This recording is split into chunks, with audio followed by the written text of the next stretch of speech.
सिद्धि की शादी के बाद वो ससुराल चली जाती है। पीछे रह जाती है भाभी रानी। सिद्धि के ससुराल जाते ही भाभी कहती है, अरे वाह जी वाह, सारे कपड़े मेरे। हाय रे पैंट, अरे वाह वाह, मजा आ जाएगा। अरे ये सिद्धि की अलमारी के सामने खड़े होकर क्या बड़बड़ा रही है? जा जाकर देख मेहमानों को विदाई की मिठाई मिली कि नहीं। अब हाँ हाँ माँ जी, क्यों नहीं, लेकिन पहले कपड़े तो बदल लूं। अब रानी आ जाती है सिद्धि के उन कपड़ों में जो वो ससुराल जाने से पहले घर छोड़ जाती है। अरे रानी, कुछ दिन रुक जाती। अरे ये तो सिद्धि बिटिया को मैंने ही दिया था, बड़ा ही फबता था उस पर, तुझ पर तो कुछ खास नहीं लग रहा। अब वो ना मेरे सारे कपड़े गीले थे तो सोचा पहन लूं।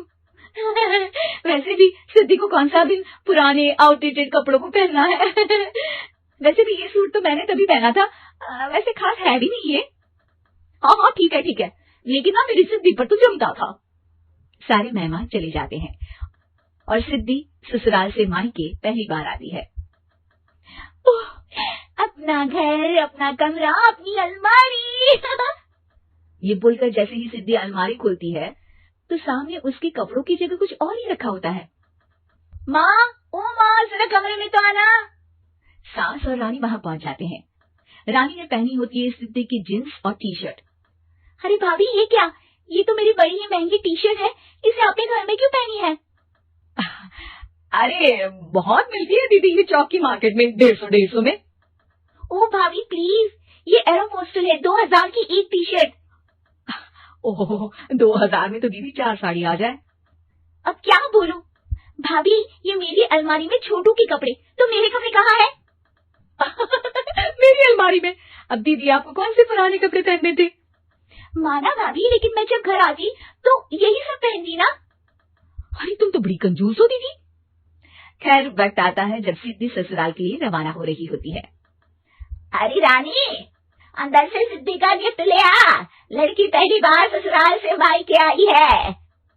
रानी अंदर जाती है और एक सिंपल सी साड़ी लेकर बाहर आ जाती है। ये लीजिए माँ जी। सास बेटी को गिफ्ट देकर ससुराल भेजती है। अगले दिन रानी एक सुंदर सी साड़ी पहनकर सामने आती है। अरे रानी, ये तो वो साड़ी है जो मैंने सिद्धि को देने के लिए दी थी जब वो ससुराल ले जाती, लेकिन ये तूने कैसे पहन ली? अरे माँ जी, ये साड़ी तो मुझे बहुत पहले से ही पसंद थी, लेकिन चिंता न करिए, मैंने सिद्धि के लिए भी अच्छी सी साड़ी दी है। हाँ। तभी सिद्धि का फोन आता है। क्या माँ, कुछ अच्छा तो दिया होता ससुराल ले जाने के लिए, अरे पहले दिखा दिया होता। ये चमकते हुए पैकेट में नौकरानी वाली साड़ी मत दिया करो माँ। अरे बेटे, वो तेरी भाभी ने ना गलती से उससे पैकेट बदल गया। हाँ, मैं कल ही तेरे भाई के हाथ से तेरा वाला पैकेट भेज दूंगी। अरे रहने दो माँ, आई एम श्योर भाभी ने अभी वही साड़ी पहनी होगी जो तुमने मेरे लिए रखी थी, तुम तो समझ नहीं पाई उनको। खैर छोड़ो, मैं ज्यादा बोलती अच्छी नहीं लगती, रहने दो, आपको उन्हीं के साथ रहना है, फिर बात करेंगे। सास को रानी पर गुस्सा आ जाता है। वो उसके कमरे में जाती है जहाँ वो शादी का एल्बम देख रही होती है। रानी, मार्केट जाकर एक ऐसी ही साड़ी लेकर आ, कल प्रतीक जाकर सिद्धि के घर दे आएगा। अरे क्यों माँ जी, कितनी साड़ी देनी है दीदी को, यहाँ कोई सेल लगी है क्या? अरे चुप कर, मेरे बेटी के हिस्से की साड़ी खुद पहन ली, अब ज्यादा ज्ञान बांट रही है।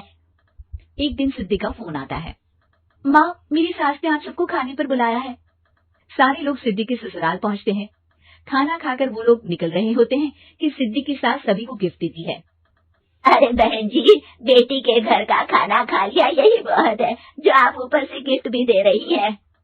अरे बहन जी, आप भी कहाँ इन बातों पर विश्वास कर रही है।